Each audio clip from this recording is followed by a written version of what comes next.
Hey Terry, okay, so here's the video to show you how to reset Maya back to default. So all you have to do, go to your File Explorer, Document, Maya 2018, and the prefs. All you have to do is hit delete. Gonna go ahead and delete that here. And then all you have to do is just open up your Maya file again. Now you want to make sure that Maya is off, otherwise these won't work. And then 2018.5 just came out like a couple days ago, I believe. So it's a free download through the Autodesk app. Okay, and it's pretty much it's gonna do its thing real quick. Turn that off. Excellent.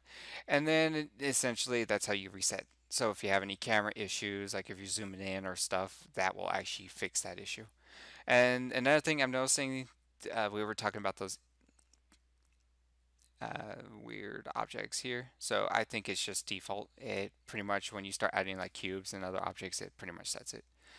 But if you have any other questions, feel free to ask, and I look forward to helping you. Otherwise, take care. Have a great rest of your day.